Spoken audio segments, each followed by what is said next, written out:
কৌশিক ফোনে কথা বলতে বলতে নিচে নামার উদ্দেশ্যে যাচ্ছিল। হঠাৎ পরী রুমের সামনে এসে থমকে দাঁড়ায়। চাপা আর্তনাদ আর ধস্তাধস্তির শব্দ পেয়ে কিছুক্ষণ দাঁড়িয়ে থেকে বোঝার চেষ্টা করলো। এবার বিকট একটা শব্দ হয় রুমে। সেটা শুনে কৌশিক জোরে জোরে থাবা দিতে থাকে দরজায়। পরী, তুমি ঠিক আছো? এত শব্দ হচ্ছে কেন?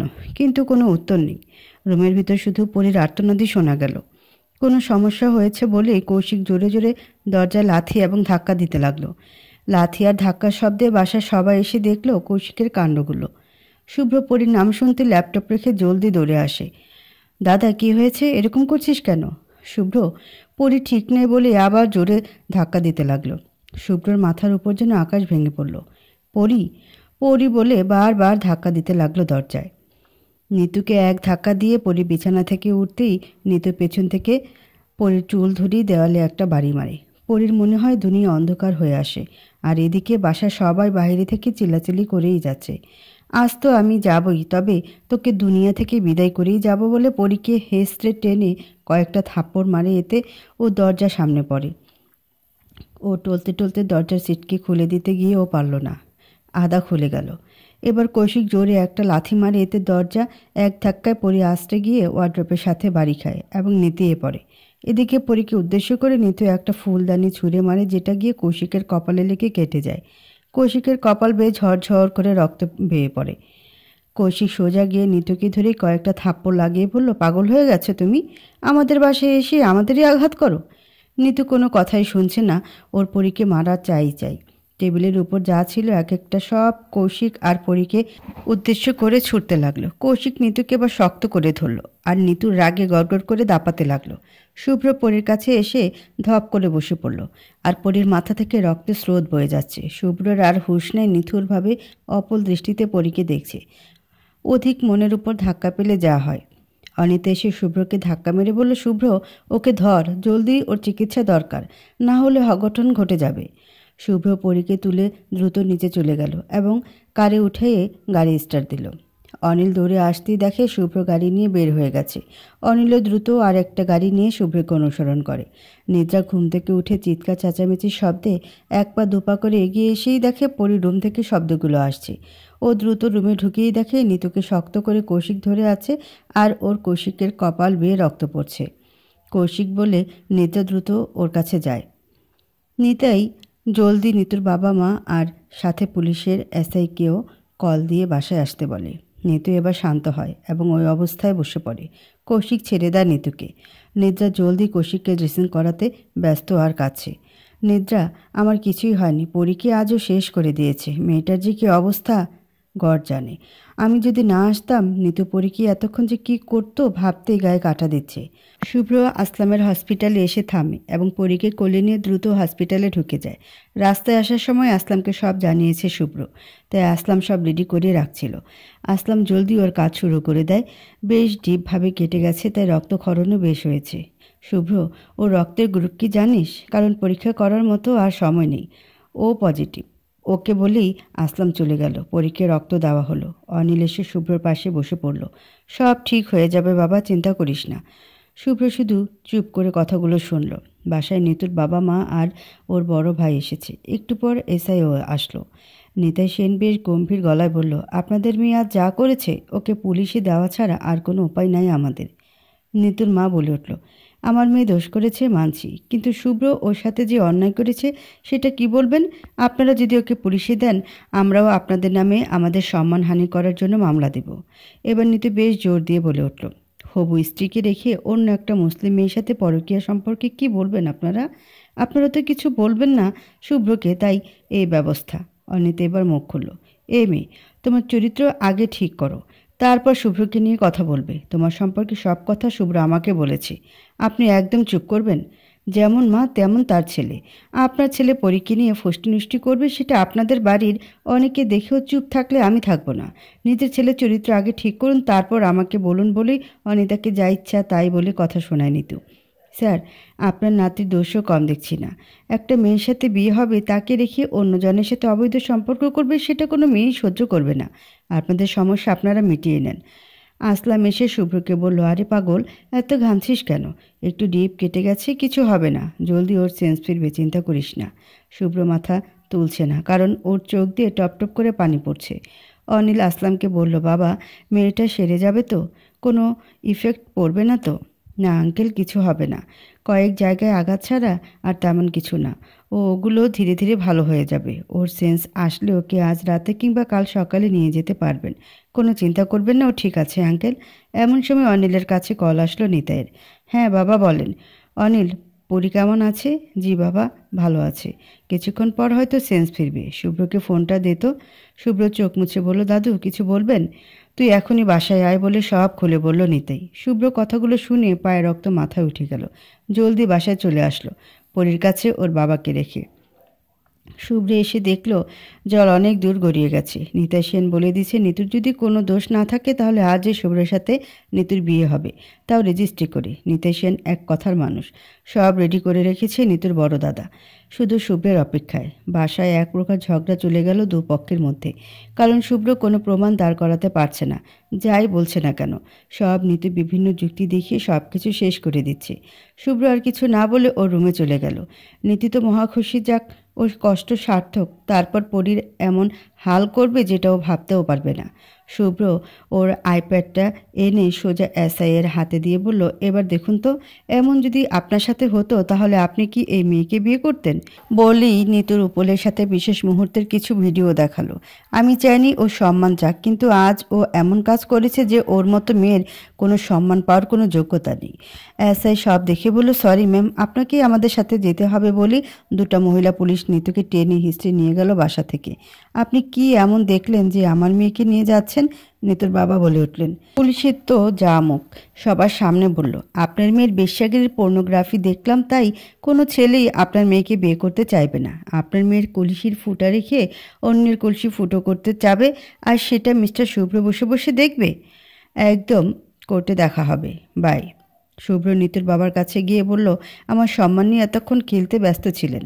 আপনার মেয়ে আমার মাকে যা ইচ্ছা তাই বলল, আপনি একবারও নিষেধ করেননি। আপনি কেমন শিক্ষা দিয়েছেন মেয়েকে যে আমার মায়ের শিক্ষার প্রশ্ন তোলে? এবার কৌশিক বলে উঠল, আপনার মেয়ে পাগল হয়ে গেছে, ওকে একটা ভালো সাইকিয়াট্রিস্ট ডাক্তার দেখান, না হয় পাবনাতে দিয়ে পাঠান। সেটাও না পারলে বলুন আমি নিজেই আপনাদের সাহায্য করব ছিটের ব্যবস্থা করতে। নিতুর বাবা মায়ের মুখ দিয়ে কোনো কথা বের হলো না, শুধু লাস্টবার বলে গেল, স্যার আমার মেয়ের জীবন নষ্ট হয়ে যাবে, আমরা বাইরে মুখ দেখাতেই পারবো না, দয়া করে এমনটা করবেন না ওর সাথে, বলেই চলে গেল। রাত 10টার পর অনিল পরীকে নিয়ে বাসায় এলো। মেয়েটার চোখ মুখ একদম শুকিয়ে গেছে। অনিতা সবার সামনে শুভ্রকে থ্রেট দিয়ে বলল, তোকে যেন পরীর আশপাশ না দেখি, তোর জন্য একের পর এক ওর জীবনে বিপদ আসতেইছে, তুই সব নষ্টের মূল। আমি করুণভাবে শুভ্রর দিকে তাকালাম। ওকে ছাড়া আমি কেমনে থাকবো? শুভ্র লজ্জায় চুপ করে আছে, মাথা নিচু করে। আমি রুমে এসে বসে পড়লাম। সব শেষ করে দিল নিতুটা। সবার কড়া চোখে নজরে শুভ্রর সাথে কথা বলা তো দূরে থাক, দেখা অবধি সম্ভব হয় না। জাস্ট খাবার টেবিলে দেখা হয়, কিন্তু কেউ কারো দিকে তাকায় না। তবে রাতে ভিডিও কলে কথা হয়, দুজনের মধ্যে প্রচুর। এতেই অনেক আমার জন্য। একদিন শুভ্র বাসায় ফেরেনি, তখনও বাইরে প্রচুর বৃষ্টি হচ্ছে। আমি অনেকবার কল দিছি কিন্তু রিসিভ করেনি। এদিকে 9টা বেজে গেছে, তাও ফিরছে না। টেনশন বেড়েই চলছে আমার। মাও খুব টেনশন করছে, বারবার কল দিচ্ছে কিন্তু কল ধরছে না শুভ্র। প্রায় রাত 11টার দিকে কাক ভেজা হয়ে বাসায় ফিরল শুভ্র। আমি শুধু ওকে দেখে রুমের ভিতরে ঢুকলাম। শুভ্র, এত দেরি হলো কেন? আর ভিজে গেছিস তো? মা, গাড়িটি নষ্ট হয়ে গিয়েছিল, 1.5 ঘন্টা হেঁটে মেকারকে গাড়ির কাছে পাঠিয়ে দিয়ে বাসায় ফিরেছি বলেই হাঁচি ফেলতে শুরু করলো। আর গাড়ি অমিতদা নিয়ে আসবে, ড্রাইভারের কথা বলল। ওকে, তুই চেঞ্জ কর, আমি খাবার গরম করে আনছি। খাবো না মা, আমার শরীর খুব খারাপ লাগছে, মনে হয় জ্বর আসবে। আচ্ছা আমি আসছি, তুই চেঞ্জ কর বলেই অনিতা চলে গেল। শুভ্র কোনো মতে চেঞ্জ করে কম্বল মুড়ি দিয়ে শুয়ে পড়ল। নাক মুখ মনে হয় বন্ধ হয়ে আসছে ঠান্ডায়। আমি শুভ্রকে কল দিব কি দিব না সেটাই ভাবছি। এমন সময় অর্পিতাকে দেখে বললাম, অর্পিতা একটু শোনো। কিছু বলবে পরি দিদি? দাদার খুব গায়ে জ্বর এসেছে, তাই মা দাদার কাছে যেতে বলল। খুব জ্বর এসেছে শুভ্রর? মেডিসিন নেয়নি? এসেই দাদা শুয়ে পড়েছে দিদি, বলে অর্পিতা চলে গেল। কথাগুলো শুনে আমার অস্থিরতা বেড়েই গেল। রুমের ভিতর পায়চারি করতে লাগলাম, যদি একটু শুভ্রের কাছে যাইতে পারতাম। অর্পিতা শুভ্রের কাছে বসে আছে, এমন সময় অনিতা এসে বলল, কাল না তোর পরীক্ষা, যা, জেগে থাকতে হবে না, আমি আছি। অর্পিতা চলে যেতেই অনিতা শুভ্রের গায়ে হাত দিল। জলে ছেলেটার গা পুড়ে যাচ্ছে। শুভ্র, শুভ্র, একটু কথা বল। শুভ্র নাক টেনে শুধু হুঁ বলে। কিছু খেয়ে মেডিসিন নে। ও শুধু মাথা নাড়িয়ে না করলো। অনিতা এসে জলপট্টি দিতে লাগলো, বারবার ওর কপাল মুছে দিচ্ছে ঠান্ডা পানি দিয়ে। আমি নামাজে দাঁড়িয়ে গেলাম। আল্লাহ, ওর সাথে দেখা করার একটা ব্যবস্থা করে দাও দয়া করে। অনিতা আবার জোর করে শুভ্রকে জাস্ট একটু স্যুপ খাইয়ে মেডিসিন খাইয়ে দিল। রাত 1টা বেজে গেছে, তাও ছেলেটার জ্বর কমার কথা নেই। বেশ দুশ্চিন্তায় আছে অনিতা। মা, শুভ্র ডাকে অনিতার ধ্যান ফিরল। কিছু বলবি বাবা?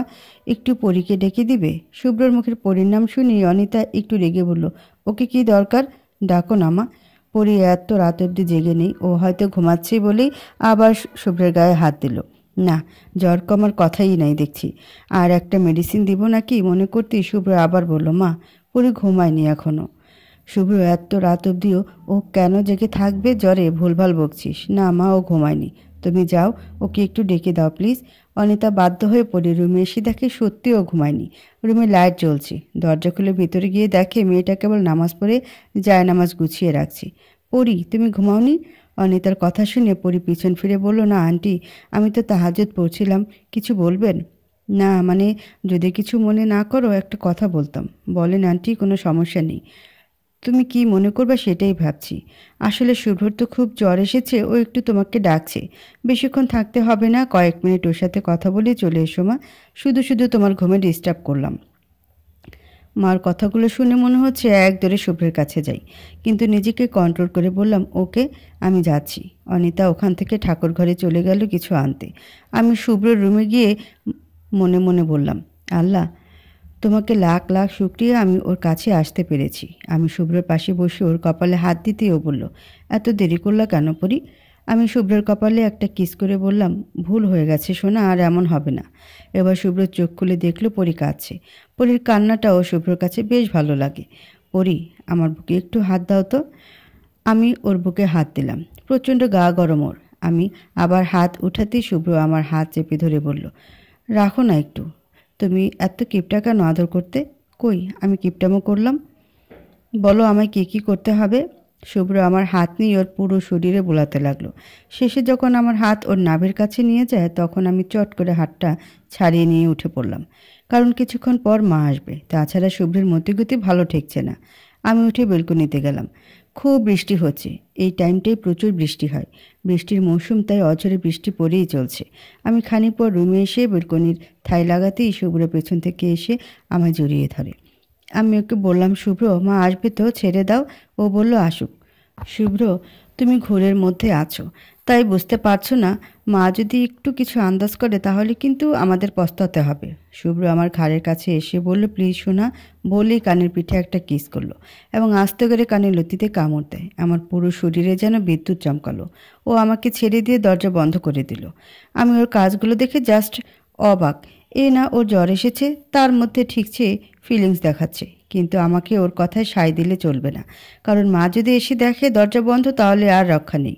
শুভ্রপরীকে একটানে বুকে নিয়ে বলল, কি সব সময় ওড়না পরে থাকো আমার সামনে, খুলে রাখতে পারো না? বলেই ওড়নার টান মেরে ফ্লোরে ফেলে দিল। আমি তো এর ব্যবহারে অবাক। শুভ্র, তুমি কিন্তু নষ্ট, খারাপ হয়ে গেছো, ছাড়ো আমায়। অনিতা শুভ্র রুমে এসে দেখে দরজা বন্ধ। দরজা বন্ধ কেন বলি, কেবল নক করবে এমন সময় পরীর আওয়াজ পায়, শুভ্র, ছাড়ো আমায়। শব্দটি শুনে অনিতার মাথায় আকাশ ভেঙে পড়ে। তার মানে পরী ভিতরে? কেন আমি বজ্জারটার কথা শুনে মেয়েটাকেও রুমে পাঠালাম? এই যদি মেয়েটার কোনো ক্ষতি করে ফেলে তাহলে নিজেকে কখনো ক্ষমা করতে পারবো না। কিন্তু অনিতার আর দরজার ডাকায় সাহস পায় না। লজ্জা নিজের রুমের দিকে পা বাড়ায়। শুভ্র পাগলের মতো কিস করে চলেছে, থামার কোনো নাম নেই। আমি ওকে শক্ত করে জড়িয়ে ধরলাম। শুভ্র শরীর প্রচণ্ড গরম, নিঃশ্বাস ভারী হয়ে আসছে আমার। শুভ্র, শুভ্র, দেখো যা করছো ভেবে করছো না। এত নষ্ট হলে কবে থেকে? আমি নষ্ট খারাপ সেটা শুধু তোমার জন্য। গালি দাও, মারো, যা খুশি তাই করো, কিন্তু আজ তোমাকে আর ছাড়ছি না বলেই খাটে আমাকে ফেলে দিল। শুভ্র আর বাকিটা কথা শেষ করতে দিল না। পুরোটাই আমি তার দখলে। সে এখন কিছু শুনতে চায় না, এমনকি কোনো বাহানা অবধি না। আমিও আর কতক্ষণ এভাবে থাকবো? আমি ওকে কিস করতে লাগলাম। দুটি হৃদয় আজ তাদের পবিত্র ভালোবাসা সম্পূর্ণরূপে পরিপূর্ণতা পেল। ভোরের দিকে আমার ঘুম ভাঙল। শুভ্র আমাকে জড়িয়ে ধরে শুয়ে আছে। আমি আস্তে আস্তে উঠে শুভ্রর গায়ে হাত দিয়ে দেখলাম ওর গায়ে ঘাম দিয়ে জ্বর ছাড়িয়ে গেছে। ওকে ডাক দিয়ে উঠিয়ে বললাম, আমি চলে যাচ্ছি। শুভ্র আমার হাত ধরে বলল, কই যাচ্ছ? আমার রুমে যাচ্ছি। শুভ্র আমার আরও কাছে এসে বলল, আর একটু থাকো না, আমার খুব ভালো লাগবে। কি আর করা, ওর কাছে বসে ওর মাথায় হাত বুলিয়ে দিতি, ও একটু পর আবার ঘুমিয়ে পড়ে। আজ সাপ্তাহিক ছুটি, তাই ভালো করে ঘুমাক। আমি এই ফাঁকে বের হয়ে এলাম জলদি, হয়তো মা আসবে। জানি না আজ কি কপালে আছে বলেই চলে আসলাম। অনিতা খাটে বসে ঝিমুচ্ছে, সকাল হয়ে গেছে ততক্ষণে। অনির ঘুম থেকে উঠে অনিতাকে ওই অবস্থা দেখে একটা আস্তে ধাক্কা দিয়ে বলল, ঘুমালেই পারতে, এরকম করে কেন ঝিমুচ্ছ? সব শেষ। কি শেষ? তোমার বজ্জাত ছেলে সব শেষ করে দিছে। কি করেছে বলবে তো? না কিছু নয়, বলে অনিতা শুভ্র রুমে এসে দেখে শুভ্র ঘুমাচ্ছে। অনিতা ওর কপালে হাত দিয়ে দেখে জ্বর ছেড়ে গেছে। তাই অনিতা চলে এলো। পরি রুমে দরজা লাগানো। পরীকে আমার মুখ দেখাবো কিভাবে? এভাবে আরও একটা মাস কেটে গেল। সেই দিনের পর থেকে শুভ্রকে আর পরীর কাছে যেতেই দেয় না। আর পলা তো আছেই। নিদ্রার ছোট বোনের বিয়ে বাসা সহকারে ইনভাইট করে গেছে। নিদ্রা আরও 3 দিন আগে চলে গেছে। আজ নিদ্রার বোন নিশার গায়ে হলুদ, তাই সবাই রেডি হচ্ছে ওদের বাসা যাওয়ার জন্য। শুভ্র ছুটি নিয়েছে। আমি যাব না, তাও জোর করে নিয়ে যাচ্ছে। আমার এগুলো তেমন ভালো লাগে না। কি আর করা, বাধ্য হয়ে লাগেজ গুছিয়ে রেডি হয়ে বসে আছি। কাজের লোকগুলো আমাদের সবার লাগেজ গাড়িতে তুলে দিল। আমি গিয়ে একটা গাড়িতে বসলাম, কিন্তু মা আমাকে তার কাছে নিয়ে বসালো। সন্ধ্যার দিকে বাসায় গিয়ে পৌঁছালাম। আমি গিয়ে এই রুমে ধপ করে শুয়ে পড়লাম। পরি, তোমার কি খুব কষ্ট হচ্ছে? অনিতা জিজ্ঞেস করলো। হচ্ছে তো, কিন্তু কি বলি ওনাকে? না না আন্টি, ঠিক আছে আমি। নিদ্রা আপু এসে বলল, কি পরি, কখনো হিন্দু রীতিতে বিয়ে দেখেছ? না আপু। তাহলে দেখো কতটা মজা হয় এসব বিয়েতে। চলো রেডি হও, আমাদের সবাইকে যেতে হবে। আবার কই যাব? কমিউনিটি সেন্টারে, ওখানে সবাই একসাথে বর বউয়ের গায়ে হলুদ হবে। শুভ্র এই ড্রেস তোমায় দিতে বলেছে, এটা পরে নাও। আমি ড্রেসটা নিলাম। নিদ্রা আপু চলে গেল। দরজা বন্ধ করে ড্রেস চেঞ্জ করে আয়নার সামনে দাঁড়ালাম। হলুদ লেহেঙ্গা, স্টোনের কাজ করা, বেশ দারুণ দেখতে। ম্যাচ করা হলুদ রেশমি চুড়ি, ভারী গহনা ম্যাচিং করা, একটা পার্স, খোপায় বাঁধার জন্য গাদা বড় বড় ফুলের মালা, সব ম্যাচিং করা একদম। শুভ্র এগুলো কবে কখন কিনলো, বেশ চয়েস আছে ওর। এমন সময় কেউ নক করলো। দরজা খুলে দেখি অর্পিতা। সেই সাজ দিয়েছে, দারুণ লাগছে মেয়েটাকে। অর্পিতা, আমাকে খোপা বেঁধে দিয়ে এই ফুলগুলো পরিয়ে দাও তো। ওকে দিদি বলেই কাজ করতে লাগলো। অর্পিতা, শুভ্র কই? জানি না দিদি, আসার পর থেকেই দেখিনি। খোপা বেঁধে দিয়ে বলল, দিদি তোমাকে সেই লাগছে, তোমাকেও সেই লাগছে। ধুর, আমি তো মেকআপ সুন্দরী আর তুমি ন্যাচারাল, তুমিও। তারপর আবার সবাই মিলে কমিউনিটি সেন্টারে চলে গেলাম। লোকে লোকারণ্য দেখছি, দুই পক্ষের একসাথে অনুষ্ঠান। এই প্রথম নিজের চোখে দেখলাম। সারা জীবনে আলাদা আলাদা দেখিয়ে আসছি। সব কিছু পারফেক্টভাবে সাজানো গোছানো। রাত 9টায় শুরু হবে গেল অনুষ্ঠান। মাস্তি, বর বউকে হলুদ মাখানো, নাচ গান, সব কিছু। হাই স্পিডে গান চলছে, আর আমার মাথা ব্যথার পরিমাণ বেড়েই যাচ্ছে। উফ, কি অসহ্য ব্যথা। পরীকে এক জায়গায় বসে থাকতে দেখে কৌশিক এগিয়ে এসে বলল, পরি তোমার কি শরীর খারাপ? না না, আমি ঠিক আছি। বেশি খারাপ লাগলে বলো, আমাকে কষ্ট করে এখানে থাকতে হবে না। আচ্ছা। কৌশিক নিদ্রাকে গিয়ে বলল, পরীর মনে হয় এগুলোতে অভ্যস্ত না, ওকে একটু টাইম দিও। বলেই চলে গেল কৌশিক। নিদ্রা এসে বলল, এই পরি, এখানে বসে আছো কেন? চলো আমার সাথে। কই যাবো আপু? আমার হাত ধরে স্টেজে টেনে নিয়ে গেল। সবার সাথে কয়েকটা পিক ওঠাতে বলল। কি আর করা, দাঁড়িয়ে গেলাম। নিদ্রা শুভ্রকে স্টেজে আসতে বলল। এই প্রথম আমি আর শুভ্র একসাথে পিক উঠালাম, সবার সামনে পাশাপাশি দাঁড়িয়ে। শুভ্র একদম আমার কাছে এসে দাঁড়িয়ে গেল। কি ম্যাডাম, পরিবেশটা কেমন লাগছে? অন্যদিকে তাকিয়ে বলল। শুভ্রটাকে দেখে আমার চোখ জুড়িয়ে গেল। দারুণ লাগছে, মন চাইছে বারবার প্রেমে পড়তে। পড়ি, ও তো শুধু তোর, তাহলে এত অধৈর্য কেন? মনে মনে কথাটি বলে আবার ওর দিকে তাকালাম। না, সে তো আমার দিকে ফিরেও তাকায় না, মনে হয় আমাকে চিনেই না। ধুর, ভাল লাগে না। অর্পিতা এসে আমাকে হাত ধরে টেনে নিয়ে বলল, চলো এক জায়গায়। কই যাব? আরে চলো না বলি, আমাকে টেনে বাহিরে আনলো। একটা ফুচকার দোকান, যেখানে ইচ্ছা মতো সবাই ফুচকা খাচ্ছে। দিদি, আমরাও খাবো চলো। অর্পিতা, আমার ফুচকা ভালো লাগে না খেতে, চটপটি হলে খাইতাম, তাও সুস্বাদু হলে। তাছাড়া তোমার দাদা যদি আমাদের দেখে এত ছেলে মেয়েদের ভিড়ে, তাহলে একটা থাপ্পড়ও মাটিতে পড়বে না, সব গালে পড়বে। তাই চলো এখান থেকে। দেখ, কৌশিকদা বা শুভ্রদা কেউ নেই, সবাই কাজে ব্যস্ত। আজ তো আমরা শুধু এনজয় করব বলেই ও ফুচকার অর্ডার দিল। পরি দিদি, এই প্রথম তোমাকে দেখলাম যে ফুচকা খায় না। আমি দাঁড়িয়ে আছি আর অর্পিতা তৃপ্তি সহকারে ফুচকা মুখে পড়ছে। কোথায় থেকে কৌশিকদা এসে বলল, অর্পিতা এখানে কী করছিস? অর্পিতা আর আমি তো ভয়ে শেষ, বকা দেয় নাকি আল্লাহ জানে। দাদা একটু খেয়েই চলে যাচ্ছি, জলদি যা, শুভ্র দেখলে তোদের খবর আছে। ওকে, শুভ্র দেখলে কি হবে অর্পিতা? দাদা এভাবে সবার মাঝে খাওয়া পছন্দ করে না। ও, কিন্তু শুভ্র তো এদের দেখে ফেলছে। অর্পিতা না হয় ছোট্ট, কিন্তু পরি ও এখানে কেন আসলো বলেই কাছে এলো শুভ্র। কয়েকটা ছেলে এদের দুজনের অনেকগুলো পিক তুলছিল। শুভ্র সেখানে গিয়ে ওদের হাত থেকে মোবাইলটা কেড়ে নিয়ে দেখলো অর্পিতা আর পরির অনেকগুলো পিক। এই, তোমরা এই কাজগুলো কেন করো? মার খাওয়ার কি খুব শখ তোমাদের? এই এতগুলো মানুষের সামনে? শুভ্র সব পিক ডিলিট করে দিয়ে বলল, আশপাশে যেন তোমাদের না দেখি। এবার ভদ্রভাবে বললাম, পরের বার আর ভদ্রতা থাকবে না। অর্পিতা বলল, মাই সিস্টার, মজা করে ফুচকা খাচ্ছিস? অর্পিতার খাওয়া যেন বন্ধ হয়ে গেল, ও ভয়ে শেষ। আমি বললাম, ফুচকায় তো খাচ্ছে, তো কি হয়েছে? কিছু না মামা, ফুচকা দেন 2 প্লেট, একদম কড়া স্পাইসি, মানে খুব ঝাল। অর্পিতা যা বোঝার বুঝে গেল, ভয়ে চোখ মুখ শুকিয়ে গেল। আজ কী হতে চলেছে? নাও দুজনে শুরু করো। কেন? আমাদের খাওয়া শেষ, তুমি অর্ডার করেছো, তুমি খাবে। এই, তোরা দুইজনে বের হয়ে কেন আসছিস রাস্তায়? অনুষ্ঠানের আর কি কেউ নির্লজ্জের মতো এখানে এসেছে? ছেলেদের দেখতে আসছিস? আজ তোদের দুইজনের জন্মের মতো ফুচকা খাওয়ার স্বাদ মেটাচ্ছি বলেই জোরে একটা ধমক দিল। সবাই আমাদের দিকে তাকিয়ে হাসছে, আর আমরা দুজনে শুভ্র ধমকে ফুচকা গিলছি। আমার ঝাল খাওয়া কোনো ব্যাপার না, কিন্তু এটা মনে হয় বিন্দু ঝাল, অত্যন্ত তীখা ঝাল। অর্পিতা তো শেষ, চোখ নাক দিয়ে অঝরে পানি পড়ছে। দাদা, আর কোনোদিন হবে না, এবারের মতো ছেড়ে দাও। অর্পিতার মাফ হলেও আমার আর মাফ হয়নি, কারণ আমি মুখে মুখে তর্ক করেছি এজন্য। আমি ওর আগের চোটে খাচ্ছি, কোনো টু শব্দ করছি না, জাস্ট চোখ আর নাক দিয়ে পানি পড়িয়ে যাচ্ছি। শেষে শুভ্রই ভয় পেয়ে গেছে আমার কাণ্ড দেখে, টাকা মিটিয়ে আমার হাত ধরে টেনে ভিতরে আনলো। আর যেন বাইরে যেতে না দেখি বলে শুভ্র চলে গেল। পরি দিদি, তোমার কষ্ট হচ্ছে বলেই অর্পিতা কাঁদতে লাগলো। এই বোকামি, আমি ঠিক আছি বলে দুম করে চুপ হয়ে গেলাম, কারণ ভিতরে যা হচ্ছে সেটা আমিই জানি। জিবা আর পেট দুইটাই জ্বলে যাচ্ছে। একটু দূর থেকে শুভ্র শুধু আমার দিকে তাকিয়ে বলল, ভাঙবে তবু মচকাবে না, বলেই চলে গেল। অর্পিতা গিয়ে টপাটপ মিষ্টি মুখে পুড়ছে, আর আমি পানি খাচ্ছি, কারণ আমি মিষ্টি একদমই খেতে পারি না। লাস্টে আমি আর সহ্য করতে না পেরে গিয়ে কৌশিকদাকে বললাম, আমার শরীর খারাপ করছে। কৌশিকদা সব ব্যবস্থা করে দিল। আমি নিদ্রা আপুদের বাসায় এসে একটা রুমের ভিতরে ঢুকে শুয়ে পড়লাম, কারণ ঝালে আমার পেট ব্যথা করছে প্রচণ্ড। শেষে কাঁদতে লাগলাম।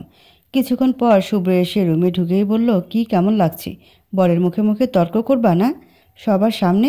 শুভ্রকে দেখে আমি লজ্জায় চুপ। কই, আমার তো কিছু হয়নি, আমি বেশ আছি বলে পাশ ফিরে কাঁদতে লাগলাম নিঃশব্দে। শুভ্র চলে গেল।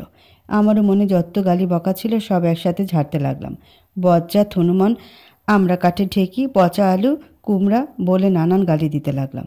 আবার আমার পিছে পিছে আসছে হনুমানটা। শুভ্র এসে দরজা লাগিয়ে দিয়ে বলল, পরি, আমাকে গালি দিচ্ছ? আবার আমি চুপ। ভাবছিলাম চলে গেছো বলে একটু জোরে কথাগুলো বলছিলাম, যা সব শুনে ফেলেছে। খুব কষ্ট হচ্ছে পরি? এবার আমার সহ্যের বাইরে, আমি ফুপিয়ে কাঁদতে লাগলাম। শুভ্র এসে বলল, পরি, তোমার জিভ বের করো তো। আমি কান্না করতে করতে বললাম, কেন? আরও ঝাল লাগাতে এসেছি বলেই জিভ বের করলাম। ঝাল লাগাতে না শোনা, ঝাল খেতে আসছি বলেই পরির জিভ মুখে নিয়ে নিয়ে একটা চুষক মারল শুভ্র। পরির চোখের পানি শুভ্রের গাল দিয়ে বেয়ে বেয়ে পড়ছে। স্বামী স্ত্রীর ভালোবাসা মধুর এবং পবিত্র, তাই সব মেয়েরা ভালোবাসাগুলো স্বামীর জন্যই তুলে রাখুন। যে ভালোবাসে না বলে আমি চুপ করে কেন থাকবো, জোর করে তাকেই আমি ভালোবাসবো, ভালোবাসা দিব, এমনি সব ঠিক হয়ে যাবে। পরি চট করে নিজেকে সামলিয়ে বলল, ঝাল কমাতে আসছো না উত্তেজনা বাড়াতে আসছো বলি ফোপাতে লাগলো। শুভ্র কিছুক্ষণ চুপ করে থেকে আমার কাছে এসে লেহেঙ্গাটা একটু নাভির নিচে নামিয়ে দিয়ে পেটে আইস প্যাক দিল। ও পুরো পেটে আইস প্যাক ম্যাসাজ করে দিচ্ছে, আর আমি চোখ বন্ধ করে শুয়ে আছি। বেশ আরাম লাগছে। শুভ্র বলল, জানো পরি, যদি তোমার খুব কষ্ট হয় তাহলে প্রিয় কোনো কাজে মত্ত থাকবে, তাহলে ওই সময়টা তুমি আর কষ্টের কোনো কিছু অনুভব করবে না। শুভ্র পরির দিকে তাকিয়ে দেখে ও ঘুমিয়ে পড়েছে। শুভ্র পরির পেটে প্রায় 1.5 ঘন্টা আইস প্যাকটি ম্যাসাজ করে দিল, আর ও গভীর ঘুমে মগ্ন। শুভ্র পরির ঠোঁটে একটা কিস করতেই বুঝলো প্রচুর ঝাল খাওয়া হয়ে গেছে পরির, কারণ শুভ্রের ঠোঁটেও ঝাল অনুভব করছিল। শুভ্র পরীকে জড়িয়ে শুয়ে পড়ল। সকাল 8টার দিকে আমার ঘুম ভাঙল। দেখি আমি শুভ্রকে জড়িয়ে ধরে ঘুমাইছিলাম এতক্ষণ। খুব ভালো লাগছিল। এরকম সকালটা যদি থেমেই থাকতো খুব ভালো হতো। আমি ওকে আরও শক্ত করে জড়িয়ে ধরে শুয়ে রইলাম। যেহেতু বাসায় কেউ নাই তাই নো প্রবলেম। আরও ঘণ্টাখানেক পর শুভ্রের ঘুম ভাঙল। গুড মর্নিং বউ। আমি ওর বুকের মধ্যে গিয়ে বললাম, গুড মর্নিং স্বামী। এই, তুমি এই ভাষা ছাড়বা না? আমার ভালো লাগে, কিন্তু আমার বৃষ্টি লাগে। ওকে আর বলবো না। এমন সময় বাবার কল আসলো। শুভ্র, তুই কই? কিছু দরকার আছে বাবা? পরীকে বুকে জড়িয়ে নিয়েই, পরী নিদ্রাদের বাসায় আছে। যেখানেই থাক, আসার সময় বাসায় গিয়ে নিয়ে আসিস পরীকে। ওকে বাবা। কল কেটে দিয়ে শুভ্র বলল, আমি তো আমার কলিজার কাছে আছি বলেই আমার কপালে একটা কিস করে। চলো রেডি হই, জলদি যেতে বলছে। না, আমি যাব না বলে ওকে জড়িয়ে ধরলাম। পরী, জেদ করো না, সবসময় ফিলিংস দেখাতে নেই। আর তুমি সেদিন জ্বরের ঘরে ফিলিংস দেখাইছো তার বেলায় কিছু না বলেই আমাকে কোলে নিয়ে ওয়াশরুমের ভিতর নিয়ে গিয়ে শাওয়ারের নিচে দাঁড় করিয়ে দিল। 15 মিনিট সময় দিচ্ছি, কুইক বলেই চলে গেল। আমি রাগে কয়েকটা গালি দিলাম শুভ্রকে। পরী, গালি দিয়ে কোনো লাভ নাই, জলদি করো। কি আর করা, সব কাজ কমপ্লিট করে বের হলাম। পরী, সময়ের মূল্য দিতে হয়, 8 মিনিট লেট। আমি কিছু না বলে গাল ফুলিয়ে ওর সামনে এসে দাঁড়ালাম। ও বলল, দাঁড়িয়ে কোনো লাভ নেই, ওখানে ড্রেস আছে, জলদি পরে নাও বলেই ওয়াশরুমে চলে গেল শুভ্র। এদিনই আমি কি করি আল্লাহ বলেই ড্রেসের প্যাকেটটা খুলে দেখলাম ব্ল্যাক কালার একটা লেহেঙ্গা প্লাস একটা শাড়ি। বিয়েতে কখনো ব্ল্যাক কালার জিনিস পরে? ড্রেসগুলো হাতে নিয়ে দাঁড়িয়ে আছি, কারণ কোনটা পরবো চুজ করতে পারছি না। শুভ্র বের হয়ে বললো, এখনও রেডি হওনি পরি? ড্রেসগুলো দু হাতে দেখিয়ে বললাম, কোনটা পরবো? তোমার যেটা ইচ্ছা। না, তোমার ইচ্ছা বলো জলদি। ওকে, কাল যেহেতু লেহেঙ্গা পরেছ তাই আজ শাড়ি পরো। আমি শাড়ি পরতে পারি না তো। ওকে, আমি দেখছি, বাদ বাকি সব পরে নাও, আমি আসছি বলেই চলে গেল। আমি শাড়ি আর ব্লাউজ পরে দাঁড়িয়ে আছি। শুভ্র এসে আমার দিকে তাকিয়ে বলল, এভাবে কেউ থাকে? মাথা তো এমনি গরম হয়ে যাবে। যাক, আমি কি গরম করতে নিষেধ করেছি? শুভ্র শব্দ করে হেসে বলল, তুমি যে কি চাও সেটা আমি ভালো করেই বুঝি পড়ি। টেনশন নিও না, এই সময়গুলোও একদিন আমাদের হাতে এসে ধরা পড়বে। তখন দেখব কত আমাকে সহ্য করতে পারো বলেই শাড়ি পরাতে লাগলো। শুভ্র, তুমি শাড়ি পরাতে পারো? বউ অকর্মা ঢেকে হলে বরকে সব কাজই শিখতে হয় বলে শাড়ি পরিয়ে দিল। যাও, বাকি কাজগুলো জলদি কমপ্লিট করো। ওকে বলেই আয়নার সামনে দাঁড়াতেই আমি অবাক, শুভ্র দারুণ শাড়ি পরিয়ে দিয়েছে। আমি শুভ্র বলে পেছন দিকে তাকাতেই ও বলল, অবাক হওয়ার কিছু নেই, আমি জানি আমার বউ শাড়ি পরতে জানে না, তাই নেট দেখে শিখে নিছি। আমি একটা মুচকি হাসি দিয়ে জুয়েলারিগুলো পরতে লাগলাম। মেকআপ বক্সে হাত দিতেই পরি, নো মেকআপ। আমি একদম মেকআপ পছন্দ করি না, তাই কোনো কিছু ব্যবহার করবা না, বুঝেছ? ওকে। আমি সব কাজ কমপ্লিট করে পেছনে ফিরে দেখি শুভ্র ব্ল্যাক শেরওয়ানি যার উপর গোল্ডেন কাজ করা আর ধুতি পাজামা যার গোল্ডেন পাড়ের নকশা রয়েছে। জাস্ট ওয়াও লাগছে। আমি বললাম, বেশ লাগছে তোমাকে শুভ্র। শুভ্র শুধু একটা মুচকি হাসি দিয়ে বলল, আর আমার বউকে পেঁচির মতো লাগছে, যাকে বলে ব্ল্যাক পেঁচি। পরি, তুমি আবার আমার ঘাড়ে কামড় বসিয়ে রক্ত চুষে খেও না কেমন? আমি চুপ করে গেলাম। সবাই আমার চেহারার কত প্রশংসা করে, কিন্তু শুভ্রকে কোনোদিন করতে দেখলাম না। অদ্ভুত লাগে বিষয়টা। পেঁচিটা তো আমারই বলে আমাকে নিয়ে ডাইনিং রুমে এসে বলল, নাস্তা করে নাও। তুমি? টাইম নেই পরি, তুমি জলদি খেয়ে নাও।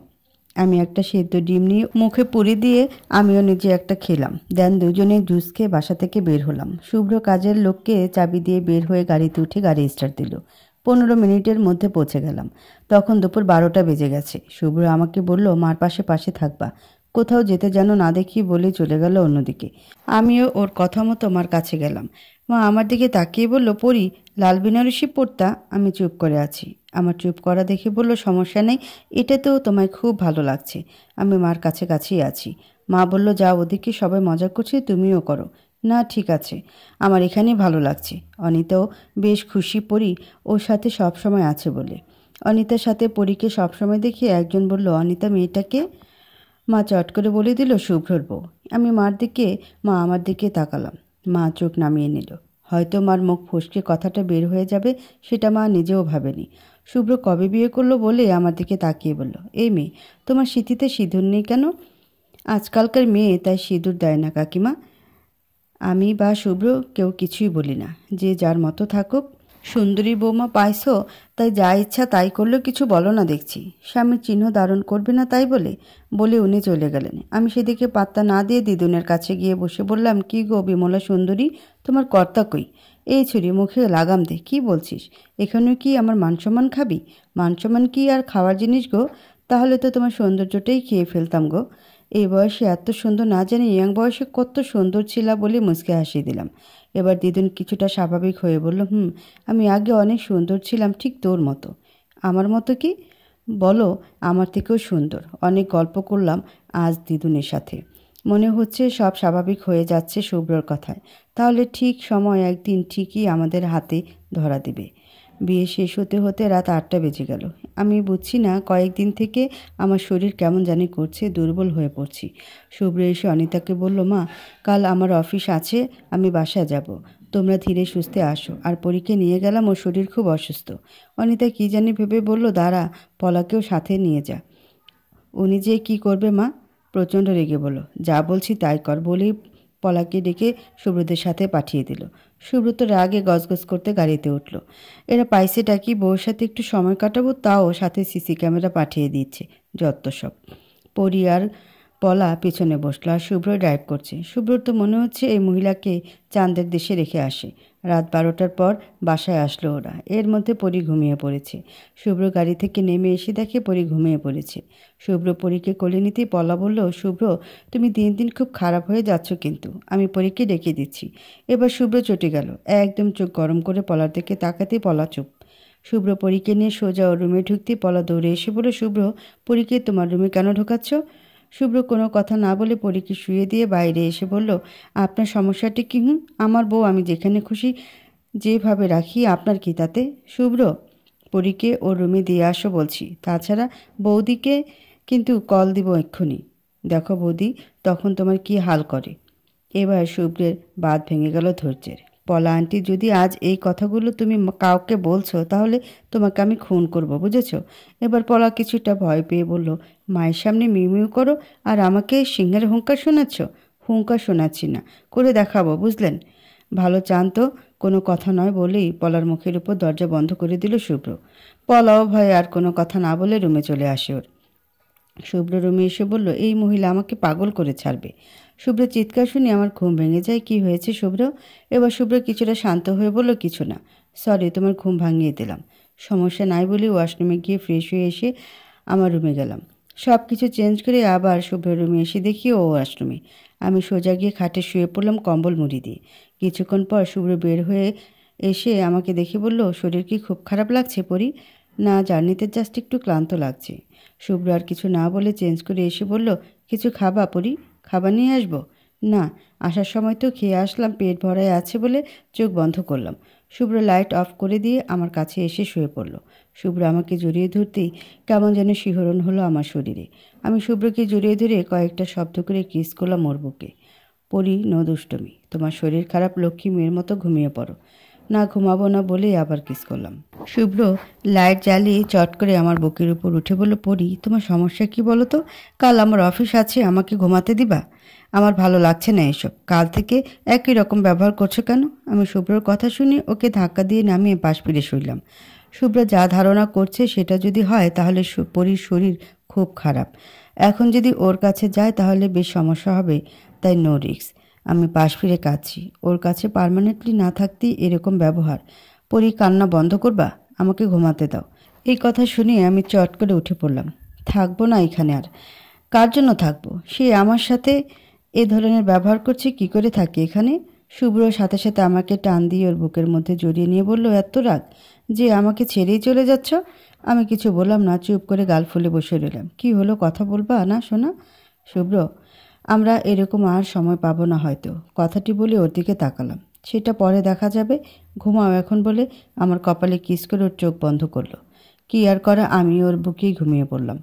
পল অনেকক্ষণ পর শুভ্রের দরজার সামনে দাঁড়িয়ে বোঝার চেষ্টা করলো শুভ্র পরির সাথে জোর জবরদস্তি করছে কিনা। কোনো সারা শব্দ না পেয়ে পলা চলে গেল আর মনে মনে বলল, দাঁড়াও না বাছা, তুমি পলার সাথে লাগতে আসছো? তোমার জন্ম আমার সামনেই হয়েছে শুভ্র। বৌদিকে দিয়ে এমন তোমার ব্যবস্থা করব যে বারবার পরীর কাছে আসার ভীমরতি তোমার ছুটিয়ে দিবে। আর এই কাজ যদি না করতে পারছি তো আমার নাম পলা না। ভোরে আজানের শব্দে ঘুম ভেঙে গেল আমার। শুভ্র ঘুমাচ্ছিল তখনও। আমি ওয়াশরুমে গেলাম, দেন ফ্রেশ হয়ে উজু করে আসলাম। শুভ্র গায়ে হাত বোলাতে বোলাতে আস্তে আস্তে শুভ্র শুভ্র বলে ডাকলাম। বলে চোখ খুলল। শুভ্র পরীকে দেখে বলল, কিছু বলবা? বলে পাশ ফিরে আবার শুলো। শুভ্র, ওঠো, আমার সাথে নামাজ পড়বে, আসো। এত সকালে আর একটু ঘুমাই না? না, একদম বাহানা করবা না বলে ওর গা থেকে কম্বল কেড়ে নিয়ে বললাম, এক্ষুনি মানে এক্ষুনি উঠবা। একদিন না যেতেই আমার শাসন করছো পরি? হ্যাঁ করছি, জলদি ওঠো, আমি ওয়েট করে আছি তো। পরীর কথা শুনে শুভ্র উঠে ওয়াশরুমে গেল এবং ফ্রেশ হয়ে অজু করে এসে পরীর সাথে সালাত আদায় করে আবার শুয়ে পড়ল। শুভ্র শুয়ে পড়লে আমি একটু বাইরে গেলাম, কেউ ওঠেনি এখনও, তাই আমাদের জন্য 2 কাপ কফি বানালাম এবং রুমে চলে আসলাম। এসে দেখি মহাশয় এখনও পড়ে পড়ে ঘুমাচ্ছে। এসিটা অফ করে জানালাগুলো খুলে দিলাম। চিন্তা করছি ওকে ডাকবো কি না, ঘুমাচ্ছে তো। কিছুক্ষণ পর শুভ্র জেগে উঠে বলল, পরি এসি অফ করছো কেন? আমার গরম লাগছে তো। কম্বল গায়ে দিয়ে কেন এসি চালাও? অপচয় করতে নেই জানো না? পরে তোমার লেকচার শোনাইও। প্লিজ এসিটা ছাড়ো বলেই শুভ্র চুপ করে পাশ ফিরে শুয়ে পড়ল। কি আর করা, সব জানালার থাই বন্ধ করে এসি অন করে ওর পাশে বসলাম। কফি আর আমাদের কারো খাওয়া হলো না। সকাল 8টার দিকে আবার ওর গায়ে হাত বুলিয়ে দিয়ে আস্তে আস্তে করে ডাকলাম। শুভ্র চোখ খুলে বলল, পরি তোমার ঘুম থেকে একজনকে ডাকার স্টাইল একদম আলাদা। এভাবে কেন ডাকো? কারণ একজন মানুষ যখন ঘুমায় তখন তাকে তাড়াহুড়ো করে ডাকলে তার ব্রেনে প্রবলেম হতে পারে, তাই এভাবে ডাকা। বাহ, আমার বউ দেখি অনেক বুদ্ধিগুণ সম্পন্ন। শুভ্র সব ব্যাপারই ফার্স্ট, কোনো অলসতা ওর মধ্যে নেই। এই ব্যাপারটা আমার খুব ভালো লাগে। শুভ্র উঠে গোসল করতে ওয়াশরুমে চলে গেল। আমি কফির কাপ 2টা নিয়ে নিচে আসতেই পলা আন্টি বলল, পরি শুভ্র কি তোমার সাথে খারাপ কিছু করছে গতকাল রাতে? না তো পলা আন্টি, আপনি এমন কথা কেন বলছেন? না, ও তোমাকে ওর রুমে নিয়ে গেল তো তাই। ও নাস্তা রেডি করেছেন? পরীর ভাবসাব ঠিক ঠেকতেছে না পলার। ব্যাপার কি, যে মেয়ে ওকে দু চোখে দেখতে পারে না সে এত তার কেয়ার কেন করছে? শুভ্র গোসল সেরে রুমে এসে অফিসে যাওয়ার জন্য রেডি হয়ে নিচে এসে দেখলো পরি সব নাস্তা রেডি করে দিচ্ছি। মাই সুইট হার্ট, কী করছো? আমি শুভ্রর দিকে না তাকিয়ে বললাম, কাজ করছি শুভ্র। শুভ্র এসে চেয়ারে বসে বলল, বাহ, এত নাস্তা তুমি বানাইছো পরি? আমি বেশ লজ্জা পেয়ে গেলাম। না মানে পলা আন্টি বানিয়েছে শুভ্র। পরি তুমি কি একটু রান্না করতে পারো না? একটু একটু পারি, তবে সব না। ওকে, মা ফিরলে মার কাছ থেকে রান্না শিখে নিবা। আর হ্যাঁ, আজ তুমি রান্না করবা, যে রকমই হোক না কেন। পলা আন্টির কাছ থেকে বা কারো কাছ থেকে সাহায্য নিবা না। আমি লাঞ্চ টাইমে বাসায় খেতে আসবো কিন্তু। ওকে, ট্রাই করব, খারাপ হলে কিন্তু আমার দোষ নেই, আগে থেকেই বলে রাখছি। আচ্ছা, যেমন পারো করো বলে পরীকে নিয়ে নাস্তা সেরে শুভ্র অফিসে চলে গেল। পরি তোমার ভাবসাব ভালো ঠেকছে না কিন্তু। শুভ্র তোমার কাছে এত প্রিয় কবে থেকে হলো? জানি না আন্টি, মনে হয় ভালোবেসে ফেলছি শুভ্রকে বলেই রান্নাঘরে এসে বিভিন্ন জিনিস জোগাড় করতে লাগলাম। পরি আমি রান্না করছি, তুমি বসে বসে দেখো আমার রান্না। না আন্টি, ও বলল না আমাকে রাঁধতে হবে। মাটন, ডাল, সবজি, ভাত, ইলিশ ভুনা আর সালাদ বানালাম। জানি না ওর কেমন লাগবে। সব রেডি করে গোসল দিয়ে নামাজ পড়ে শুভ্রের জন্য অপেক্ষা করতে লাগলাম। 1:30টার দিকে শুভ্র আসলো। দেন ফ্রেশ হয়ে খাবার টেবিলে এসে খাবারগুলো দেখে বেশ খুশিই হলো। বা ভালোই রান্না করেছো তো। আমি বললাম, তোমার ভালো লাগলেই সব সার্থক। শুভ্র খাইতে বসে শুধু শুষিয়ে শুষিয়ে খাচ্ছে আর একটু পরপর পানি খাচ্ছে। শুভ্র, ঝাল কি বেশি হয়েছে? আমি তো ঠিকঠাকই ঝাল দিছি, তাহলে কেন এমন করছে? একটু পর শুভ্রের মুখ লাল হয়ে গেল আর কপালের রগগুলো নীল হয়ে গেল। পরি ফ্রিজ থেকে মিষ্টি নিয়ে আসো তো। আমি দৌড়ে মিষ্টি নিয়ে এলাম ফ্রিজ থেকে। শুভ্র মুখে মিষ্টি পুড়ে আমার দিকে তাকিয়ে একটা মিষ্টি হাসি দিয়ে বলল, তুমি জানো না আমি ঝাল একদমই খাইতে পারি না। আমি লজ্জার ভয়ে চুপসে গেছি। আমি যা ঝালখোর, আর বড় আমার ঝালই খেতে পারে না। ভাবা যায় এগুলা। সরি, আমি জানতাম না, আর ভুল হবে না এবার থেকে। দেখো পরি, আমি কখনো মিথ্যা প্রশংসা করি না, একদম মুখে বলে দিই। নেক্সট বার কখনো ভুল করবা না। আমি কি পছন্দ করি না করি সেটাও তোমাকে খেয়াল রাখতে হবে, যেমনটা আমি রাখি। মাঝে মাঝে মিস্টেক হলে সমস্যা নেই, কিন্তু সবসময় নো মিস্টেক, বুঝছো? আমি চুপ করে থাকলাম, কারণ আমি জানি শুভ্র যতটা আঘাত করে তার থেকে 1000 গুণ ভালোবাসা দিয়ে ভরিয়ে দেবে। এই গুণটাই সব থেকে বেশি পছন্দ আমার, তাই ও প্রশংসা না করলেও আমার যায় আসে না। ওকে বলে খেতে লাগলাম আমি। শুভ্র আমার খাওয়া দেখছে, বেচারে খেতে পারছে না একদমই। শুভ্র, আমি তো রান্নাতে কম ঝাল দিছি, আমি এর থেকেও বেশি ঝাল খেতে পারি। এর জন্যই তোমার ঘটে একটুও বুদ্ধি নাই পড়ি, শুধু ভুল ডিসিশন নাও। কি ভুল ডিসিশন নিলাম আমি? আগে খাওয়া কমপ্লিট করো, তারপর তর্ক করতে এসো। লও ঠেলা, তর্ক করলাম কেমনে? শুভ্র আর কোনো কথা না বলে উঠে গিয়ে ফ্রিজ থেকে দই নিয়ে আসলো, আর সেটা দিয়ে বাকি ভাতটা খেয়ে বললো, এবার পারফেক্ট। শুভ্র তো দেখছি পাক্কা মিষ্টিখোর। খাবার শেষ করে উঠতেই শুভ্র বলল, পরি তোমার ভাষাগুলো একদম বিশ্রী, ওগুলো চেঞ্জ করবা। ভাষাগুলো শুনতে খুব খারাপ লাগে। অর্থনীতি নিয়ে গ্রাজুয়েশন করছো কিন্তু ভাষার ব্যবহার এরকম, তাহলে খুব খারাপ দেখায়। আর আমাদের বাচ্চারাও এরকম ভাষা শিখবে তোমার থেকে, তাই ভাষার বিকৃতি একদম করবা না। বলে কি, একদিন না হতে আত্মশাসন। পড়ি, তোর কপালে দুঃখ আছে রে, কার পাল্লায় পড়ছিস। আগেই জানতাম শুভ্র কড়া ধরনের মানুষ, কিন্তু এতটা কড়া সেটা জানতাম না। পলা আন্টিরে ডাক দিয়ে সব গোছাতে বলে নিজের রুমে আসলাম। খাটে বসে ধুমছে গান শুনছিলাম। এমন সময় শুভ্রের মেসেজ, রুমে যেতে বলছে। আমি গান অফ করে শুভ্রের রুমে গিয়ে দেখি ও কি যেন ল্যাপটপে দেখছে আর মুসকি মুসকি হাসছে। আমাকে দেখি চট করে সব কিছু অফ করে দিয়ে আমার দিকে তাকালো। কি দেখছিলা? না, তেমন কিছু না বলে শুভ্র ওয়াশরুমে চলে গেল। আমার মনে সন্দেহ জেগে উঠল। ও আসলে কি দেখছিল বলে ল্যাপটপ চট করে খুললাম, কিন্তু বারবার পাসওয়ার্ড চাচ্ছে। ধুর, এখন কি পাসওয়ার্ড আমি কেমনে বলবো? এমন সময় শুভ্র বলে উঠল, সন্দেহ জিনিসটা খুব খারাপ পড়ি, যেটা সংসার জীবনটাকে এক নিমিষেই ফিনিশ করে দেয়। তোমার কিছু জানা থাকলে আমায় বলো, আমি কিছুই লুকাবো না তোমার কাছ থেকে। আমার অত্যন্ত লজ্জা লাগলো শুভ্রর কাছে ধরা পড়েছি বলে। পরি, রেডি হও, তোমাকে আজ ডক্টর দেখাবো। তোমার শরীর নাকি খারাপ তাই। কই না তো, আমি বেশ আছি। এত কথা বলো কেন? যা বলছি তাই করো। জলদি রেডি হও। বাইরে তো প্রচুর বৃষ্টি হচ্ছে, এখন যাওয়া কি ঠিক হবে? আসলে একটা দিন সময় পাইছি, তাই সময় নষ্ট করতে চাচ্ছি না। শুভ্রর পাশে পাশে থাকার বাহানা আর কি। শুভ্র আমার কাছে এসে বলল, 20 মিনিট সময় দিচ্ছি, যাও রেডি হও। ওর ধমক শুনে সুরসুর করে আমার রুমে এসে ইচ্ছা মতো গালি দিয়ে রেডি হলাম। সাথে একটা ব্যাগে এক সেট ড্রেস নিলাম, কারণ আমিও কম না মনে মনে ফোন দিয়ে এঁটেছি। শুভ্র গাড়িতে ওয়েট করছে অনেকক্ষণ থেকে, কিন্তু পরীর আসার নাম নেই। পরীকে রেডি হয়ে নিচে নামতে দেখে পলা বলল, কই যাও পরী? আন্টি, শরীরটা কয়েকদিন ধরে খুব খারাপ লাগছে, তাই ডাক্তারের কাছে যাচ্ছি। পলা আর কিছু বলল না। আমি গাড়িতে উঠতেই শুভ্র বলে উঠল, তুমি কবে বড় হবে পরী? সময় মেনটেন করে চলতে হয়। আর সাথে এত বড় ব্যাগ নিছো কেন? আমি ওর কথার জবাব দিলাম না। কিছুক্ষণ পর একটা মুচকি হাসি দিয়ে বললাম, তুমি আছো তো, তাই আমার কোনো চিন্তা নেই। শুভ্র আর কোনো কথা বলো না। গাড়ি স্টার্ট দিল, দেন আমরা চলতে লাগলাম। প্রচুর বৃষ্টি হচ্ছে। আমি শুধু একটা প্লেস খুঁজছি আমার প্ল্যান অনুযায়ী। পেয়েও গেলাম। মানুষজন একদম নেই, কারণ যে কাজ করতে যাচ্ছি গালে দুটো চড়ও পড়তে পারে, তাই নীরব শূন্য রাস্তায় খুঁজছিলাম। শুভ্র, শুভ্র, গাড়ি থামাও প্লিজ। শুভ্র চট করে ব্রেক কষে বলল, প্রবলেম কি তোমার? আমি ওর কথার কোনো উত্তর না দিয়ে ডোর খুলে বৃষ্টির মধ্যে দৌড়। অনেক দূর অবধি চলে এসেছি। শুভ্র পরীর কাণ্ড দেখে হতবাক হয়ে গেল। পরী কি শুরু করে দিল?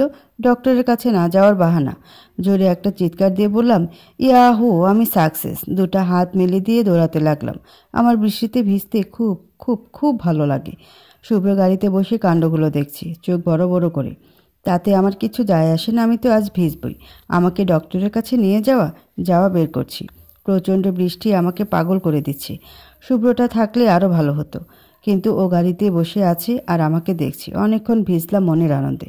শুভ্র জানালার গ্লাস খুলে আমাকে ইশারা করলো ওর কাছে যেতে। আমি দৌড়ে ওর কাছে এসে বললাম, শুভ্র, কিছু টাকা দাও তো। কেন? টাকা দিয়ে কি করবা? আমি তো পুরাটাই ভিজে গেছি, তাই গাড়ির সিট ভিজে যাবে। আমি একটা রিক্সা নিয়ে বাসা যাব, তুমি বাসায় চলে যাও। পরীর কথা শুনে শুভ্র চোখ গরম করে বলল, থাপ্পড় খাওয়ার খুব শখ উঠছে? আমি যদি গাড়ি থেকে একবার বের হই, তাহলে কিন্তু তোমার কপালে সেই দুঃখ আছে। শুভ্র রাগিত চেহারা দেখে কিছুটা ভয় পেয়ে গেলাম। যা, বেশি বলে ফেললাম নাকি? ধুর, কিসের বেশি বলা মনে করে শুভ্রের দিকে তাকিয়ে বললাম, ভয় দেখাচ্ছ কেন? ভালোবেসে বলতে পারো না?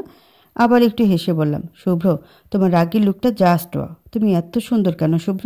আমি যত দেখি ততই ফিদা হয়ে যাই। উফ, আমার বরটা এত কিউট। এ মেয়ে, আর জ্বর বাঁধিয়ে ছাড়বে দেখছি। পরি, এক্ষুনি গাড়িতে ওঠো। আমাকে চটাও না বলছি। এই রে, শুভ্র তো চটে গেছে, তাই সুরসুর করে গাড়িতে উঠলাম। শুভ্র কিছু না বলে গাড়ি ঘোরাতেই ওর হাত চেপে ধরে বললাম, আমি বাসায় যাব না। শুভ্র শুভ্র এবার চটে গিয়ে বলল, সবার সামনে বৃষ্টিতে ভিজা একদম অপছন্দ করি আমি, কারণ সবার সামনে ভিজা শরীরে বেশ খারাপ দেখায়। কখনো যেন আর এমন দেখি না। আচ্ছা, আর করব না, কিন্তু বাসা যাব না। বাকিটা সময় তোমার সাথে ঘুরবো। পরি যে আজ ডাক্তারের কাছে গেল না, সেটার জন্য যে কত বড় মাসুল দিতে হবে সেটা ও নিজেও জানে না। শুভ্র কিছু না বলে আবার ড্রাইভ করতে লাগলো। একটা চায়ের টং দোকানের সামনে এসে থেমে ছাতা দিয়ে নেমে গেল শুভ্র। দোকানে কেউ ছিল না, শুধু দোকানে ছিল। কাকা, কেমন আছেন? বৃদ্ধ বয়সী দোকানিটা শুভ্রকে দেখে মুচকে হাসি দিয়ে বলল, আরে শুভ্র, ভালো আছি বাবা, তুমি কেমন আছো? জি কাকা, ভালো আছি। 2 কাপ চা দেন। একদম কড়া বলেই পরীকে ইশারা করলো ওখানে যেতে। শুভ্র দোকানির সাথে হেসে কথা বলছে আর দোকানে চা বানাচ্ছে। আমি দোকানে গিয়ে বললাম, চাচা, আমারটা কড়া রং চা দেন। মিষ্টি একদম হালকা। ওরা দুজনেই আমার দিকে তাকালো। আমি কিছু মনে না করে শুভ্রর কাছে গিয়ে বসলাম। আমাকে চা দিতেই আমি চা নিয়ে বৃষ্টির মধ্যে দাঁড়িয়ে চা খেতে লাগলাম। অদ্ভুত রকম সুখ। বৃষ্টির ফোঁটায় চায়ের রং ফ্যাকাশে হয়ে যাচ্ছে, তবুও বেশ লাগছে। শুভ্র আর কিছু না বলে চায়ে চুমুক দিল। মেয়েটা কি শুভ্র? দোকানে জিজ্ঞেস করলো। আপনার বৌমা কাকা। তুমি কাকা বলো আর মেয়েটা চাচা বলছে কেন? কারণ ও মুসলিম, তাই তাই চাচা বলছে। দোকানি চুপ করে গেল। তার মাথায় হয়তো কিছু ঢুকছে না। দোকানি বলল, বাচ্চা মেয়ে তাই ওরকম করছে। শুভ্র চায়ে চুমুক দিয়ে পরীর দিকে তাকালো। সদ্য কুড়িতে পা দেওয়া একটা মেয়ে পরী, যার বাচ্চামো স্বভাব এখনও যায়নি। পরী চা শেষ করে ফাঁকা গ্লাসটা বৃষ্টির পানিতে ধরে আছে। পরী, কি করছো? ঠান্ডা লেগে যাবে তো, এখানে আসো। চায়ের গ্লাসে বৃষ্টির জল জমাচ্ছি শুভ্র, তোমাকে ভিজাবো বলে। তুমি তো ভেজোনি তাই। পরীর কথা শুনে দোকানে উচ্চস্বরে হেসে উঠল। শুভ্র বেশ লজ্জা পেল। এ মেয়ে কবে মানুষ হবে, কোথায় কি বলতে হয় জানে না। আমি দৌড়ে এসে চায়ের গ্লাসটা রেখে দোকানিকে বললাম, শুক্রিয়া চাচা, চাটা বেশ ছিল, আমার খুব ভালো লেগেছে।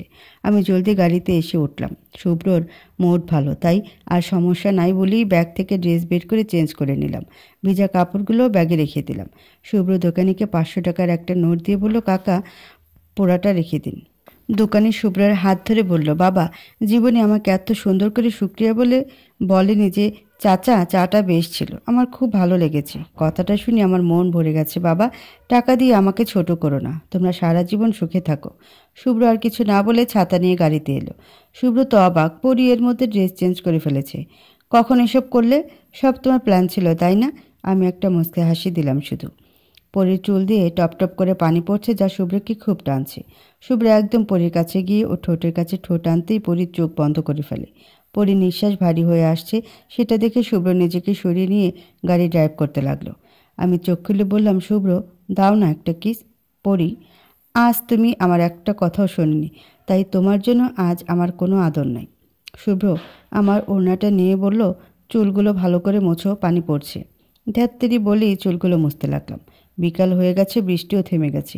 অচেনা একটা জায়গায় শুভ্র আমাকে নিয়ে আসলো। জায়গাটা অনেক সুন্দর। আমি নেমে প্রকৃতি উপভোগ করতে লাগলাম। শুভ্র একটু দূরে গিয়ে ফোনে কার সাথে যেন কথা বলতে লাগলো। আমরা সন্ধ্যা অবধি সেখানে থাকলাম। তারপর শুভ্র আমাকে নিয়ে শপিং করতে গেল। সব ওর পছন্দ মতো কিনছে আর আমি বসে আছি পাশে। স্যার, ম্যাডাম কিছু পছন্দ করছে না যে? সব আপনিই করবেন? শুভ্র শাড়ি হাতে নিয়ে বলল, আমার পছন্দই ম্যাডামের পছন্দ। ওরা আমাকে বলল, খুব সৌভাগ্য করে এমন বর পাইছেন ম্যাডাম। কারো বর সময় দিতে চায় না, কিন্তু আপনার বর একদম সব নিজে পছন্দ করে কিনে দিচ্ছে। আমি শুধু শুভ্রের দিকে তাকালাম, আর ও এক মনে ড্রেস চুজ করছে। ড্রেস, জুয়েলারি, শু সব ম্যাচিং করে নিল। প্রায় 18 সেট। শুভ্রের জন্য নিল 5 সেট, কয়েকটা আমার সেটের সাথে ম্যাচিং করা। শুভ্র, ওর পিতা মা ওদের নামে নিলে হতো না? সেটা তোমাকে বলতে হবে না পরি। 23 সেটের মধ্যে তোমার আর আমার জন্য 10, বাকিগুলো ওদের জন্য। আমাদেরগুলো ম্যাচিং করা। যেদিন আমি যেটা পরবো সেদিন তুমিও ম্যাচিং করে পরবা, ওকে? বাহ, কি প্ল্যান তোমার! ফ্যাশন ডিজাইনার হলে তোমাকে আরও বেশি মানাতো। বলে শুভ্র আমার হাত ধরে নিচে নেমে গাড়িতে উঠে আবার গাড়ি স্টার্ট দিল। ফোনে দেখলাম রাত 10টা বেজে গেছে। শপিং করতে করতে এত রাত হয়ে যাবে বুঝতেই পারিনি। শুভ্র, আমরা কই যাচ্ছি? বাসা যাব না? না, গেলেই দেখতে পারবে। আমি ওর গায়ে হেলান দিয়ে রাস্তা দেখছিলাম। একটা রেস্টুরেন্টে এসে গাড়ি দাঁড়ালো। শুভ্র গাড়ি পার্কিং করে আমার হাত ধরে উপরে নিয়ে গেল। আমরা গিয়ে এক জায়গায় বসে পড়লাম। অনেক হাইফাই রেস্টুরেন্ট, সব কিছুই হাইফাই। শুভ্র খাবার অর্ডার দিল। এবারও ওর পছন্দের খাবার অর্ডার দিল। আমি খালি ওর দিকে তাকিয়ে মহা ভাবনায় পড়ে গেলাম, এতগুলো মানুষের সামনে খাবো কিভাবে? খাবার চলে আসলো। পরি, একদম স্ট্রেস নেবা না, আর আমি আস্তে আস্তে খাবা। সমস্যা হলে আমাকে অনুসরণ করো, আমি কিভাবে খাচ্ছি, ওকে? দেখছি আমার প্রবলেম সব বোঝে শুভ্র। আমাদের খাবার আলাদা কেন শুভ্র? কারণ তুমি ঝাল খাও, যেটা আমি খেতে পারি না, তাই আলাদা বলে খেতে শুরু করলো। আমি ওকে অনুসরণ করে আস্তে আস্তে খাচ্ছি। এমন সময় শুভ্র বলে কয়েকজন ডেকে উঠল। শুভ্র দেখলো ওর কয়েকটা ভার্সিটি ফ্রেন্ড সাথে আকিকও আছে। এরা কই থেকে আসলো? দোস্ত কেমন আছিস বলে ওরা কাছে এসে বসলো। আমি চট করে উঠে শুভ্রর কাছে দাঁড়ালাম। শুভ্র কিছু বলল না আর আমাকে। দোস্ত, এটাকে তোর গার্লফ্রেন্ড? বলেই ওরা সবাই হেসে উঠল। শুধু আকিক চুপ করে আছে। শুভ্র উঠে ওর জায়গায় আমাকে বসিয়ে দিয়ে আমার জায়গায় ও বসে কিছু বলতে যাবে, এমন সময় ওর একটা ফ্রেন্ড বলে উঠল, যে শুভ্র কোনো মেয়েকে পাত্তা দিত না, তার আজ এই পরিণতি, বলে হেসে উঠল ওরা। হাই মিস, আপনার নামটা জানতে পারি? ওর নাম পরি। আকিক বলল, কী রে আকিক, তুই ওকে চিনিস? আকিক আর কিছু বলল না, শুধু পরির দিকে তীক্ষ্ণভাবে চেয়ে থাকে। এই তোরা কে কী খাবি বলেই ওয়েটারকে ডাকলো শুভ্র। এই ফাঁকে শুভ্র আমার খাবারগুলো পার করে দিল আমার কাছে এবং ওরটাও নিল। ওরা আড্ডা দিচ্ছে আর খাচ্ছে, আর আমি এক মনে খাচ্ছি। কিন্তু আকিক একভাবে পরির দিকেই তাকিয়ে আছে। পরি, খুব সুখে আছো? আকিকের কথা শুনে আমি থমকে গেলাম, কারণ শুভ্র যদি একবার রেগে যায় তাহলে সব শেষ। শুভ্র আমাকে বলল, প্রশ্নের উত্তর দাও পরি। আমি শুভ্রর দিকে তাকাতেই ও আমাকে আশ্বাস দিল ইশারা করে। আমি আকিকের দিকে তাকিয়ে বললাম, আলহামদুলিল্লাহ, খুব ভালো আছি ভাইয়া। শুভ্র এবার বলল, ও আমার গার্লফ্রেন্ড না, পরি আমার বিবাহিত স্ত্রী। কী রে, মেয়েটার কথা শুনে মনে হলো ও মুসলমান। জাতপাত না দেখিয়ে বিয়ে করেছিস? আমি মাথা নিচু করে বসে আছি। কি আর খাবো? এর একের পর এক প্রশ্ন আমাকে করেই যাচ্ছে। বৌদি এটা, বৌদি ওটা, না প্রশ্ন। যে মেয়ে নিজের জাত ত্যাগ করে তার আবার কিসের সম্মান? আকিক বলে উঠল। কথাটা শুনে আমার চোখে পানি চলে আসলো। টপ করে দুফোঁটা পড়েও গেল। শুভ্র চোখ গরম করে আকিকের দিকে তাকালো। আরে পরি, আমি তো ফান করলাম তোমার সাথে বলেই আকিক হেসে উঠল। খাওয়া কমপ্লিট করে আমরা বাইরে আসলাম। ওর ফ্রেন্ডগুলো চলে যাওয়ার সময় বলল, দোস্ত ঝাক্কাস একখান বউ পাইছিস, দেখলি পরাণ জুড়িয়ে যায়। শুভ্র এবার চটে গেল। আমি ওর হাত ধরলাম। ও আর কিছু বলল না। এই আকিকের জন্য সেদিন আমায় অনুরোধ করছিলা যাতে ওর বিরুদ্ধে অ্যাকশন না নিই। দেখছো ওর ব্যবহার? শয়তানটা এতদিন জেলে পচে মরতো, তুমি সেদিন না আটকালে। বেটা বজ্জাত ফাজিল কোথাকার। শুভ্র বলে উঠল। শুভ্র ছাড়ো তো, এসব বলে ওর হাত ধরে গাড়ির কাছে এসে গাড়িতে উঠলাম। আমরা বাসার উদ্দেশ্যে রওনা দিলাম। রাস্তায় শুভ্র ইচ্ছা মতো ফ্রেন্ডদের মনের সুখে গালি বকা যাচ্ছে তাই বলতে লাগলো। আমি তো ভয়ে চুপ। একটা কথা বলে সব রাগ আমার উপর এসে পড়বে। এমন সময় ধাম করে বিকট একটা শব্দ হলো। সামনে দেখলাম একটা লোক গাড়ির সাথে ধাক্কা লেগে ছিটকে পড়ল। গাড়ি সম্পূর্ণ থেমে গেল।